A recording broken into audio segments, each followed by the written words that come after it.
Assalamualaikum warahmatullahi wabarakatuh. Perkenalkan, kami dari kelompok 3 yang beranggotakan Asti, Erni, Diva Mutiara, Wira Adya Rupasakti, dan Siti Hestianti Abu Bakar. Adapun dosen pengampu kami adalah Ibu Dian Reski Pangestu, SHME. Pada kesempatan kali ini, kami akan membawakan materi tentang perilaku hubungan produsen dan konsumen. Apa yang dimaksud dengan perilaku produsen dan perilaku konsumen?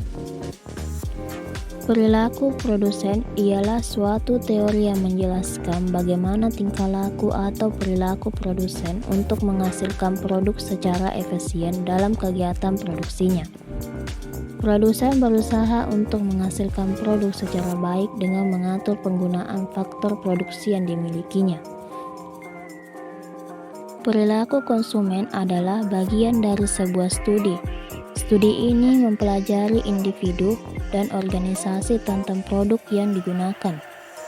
Studi ini meliputi 5 aspek sebagai berikut. Yang pertama, pemikiran dan perasaan konsumen terhadap alternatif produk. Yang kedua, pemikiran konsumen saat memilih produk tertentu. Yang ketiga, perilakunya saat memilih produk tersebut. Yang keempat, pengaruh lingkungan terhadap perilaku konsumen. Yang kelima, pengaruh promosi dan kampanye yang membuat produsen membeli produk yang dipilih. Apa saja faktor yang mempengaruhi perilaku konsumen? Ada 4 hal yang dapat mempengaruhi perilaku konsumen, yaitu 1. Kebudayaan. Faktor kebudayaan dikatakan memiliki pengaruh yang paling luas dibandingkan faktor-faktor yang lain. Kebiasaan dapat membentuk sifat. Sifat dapat membentuk karakter, dan karakter yang dibudayakan dapat membentuk nasib seseorang.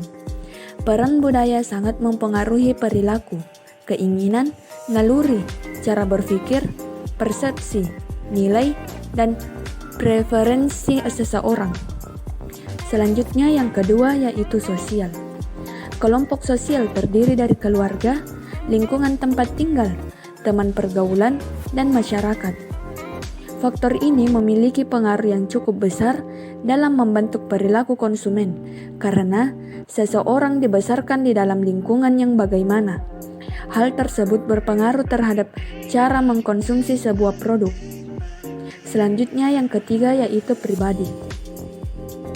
Perilaku konsumen dapat ditentukan dari pribadi orang tersebut. Misalnya, faktor usia, psikologi, kesehatan, kepribadian, gaya hidup, kondisi ekonomi, jabatan, dan konsep diri dari konsumen tersebut. Selanjutnya, yang keempat yaitu psikologi. Faktor ini dipengaruhi oleh keinginan seseorang untuk diakui, dianggap ada, dan diterima di lingkungan. Beberapa hal psikologi yang mempengaruhi perilaku konsumen adalah seperti motivasi, kepercayaan diri, self-esteem, proses belajar, dan lain-lain. Apa saja model perilaku konsumen? Model perilaku konsumen terbagi atas 4. Yang pertama adalah deskripsi. Deskripsi menggambarkan tentang langkah-langkah yang dilalui oleh konsumen untuk memutuskan pembelian. Kemudian yang kedua adalah prediksi, yaitu mampu memperkirakan aktivitas konsumen di masa depan yang berhubungan dengan aktivitas jual beli. Selanjutnya yang ketiga yaitu explanation, yang artinya menjelaskan tentang sebab-sebab konsumen membeli produk.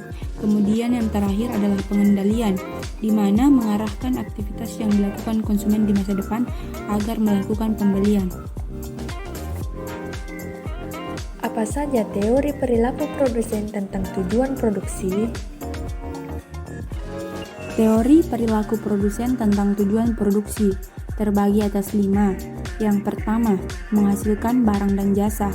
Produksi merupakan kegiatan menghasilkan barang atau jasa yang akan digunakan untuk memenuhi kebutuhan. Hal ini menunjukkan tanpa adanya kegiatan produksi maka tidak ada barang dan jasa yang bisa digunakan untuk memenuhi kebutuhan masyarakat.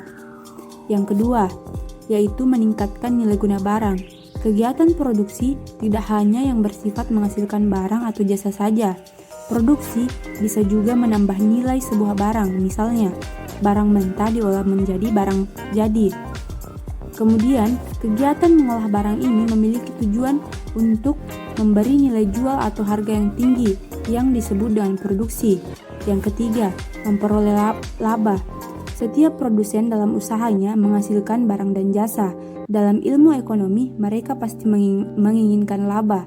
Pada saat harga barang naik, maka mereka akan berupaya menghasilkan barang sebanyak mungkin. Yang keempat, yaitu menjaga kesinambungan perusahaan.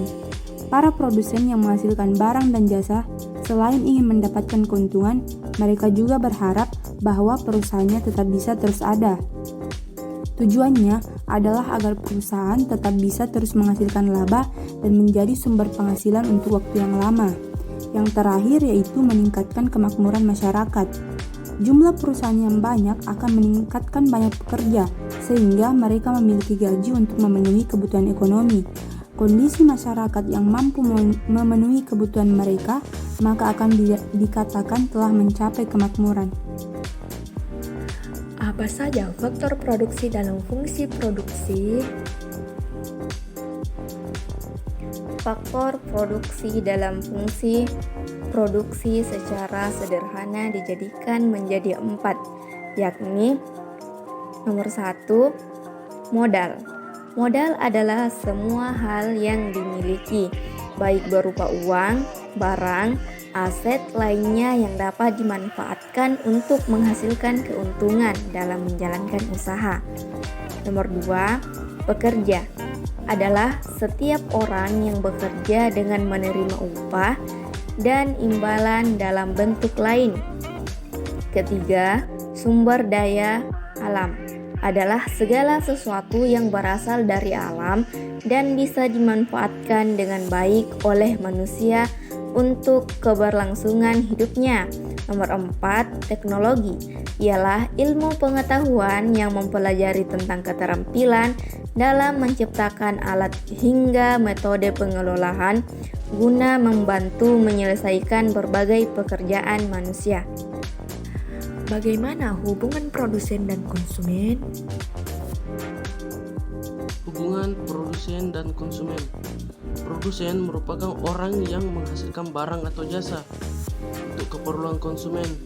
Barang atau jasa yang dihasilkan produsen disebut produksi. Produksi bertujuan untuk memenuhi kebutuhan manusia untuk mencapai kemakmuran. Kemakmuran dapat tercapai jika tersedia barang dan jasa dalam jumlah yang mencukupi. Sedangkan konsumen adalah setiap orang yang pemakai barang atau jasa yang tersedia dalam masyarakat, baik bagi kepentingan diri sendiri, keluarga, orang lain, maupun makhluk hidup lain dan tidak untuk diperdagangkan. Jika tujuan pembelian produk tersebut untuk dijual kembali, maka disebut pengecer atau distributor. Demikianlah materi yang kami sampaikan. Lebih dan kurangnya mohon dimaafkan. Wassalamualaikum warahmatullahi wabarakatuh.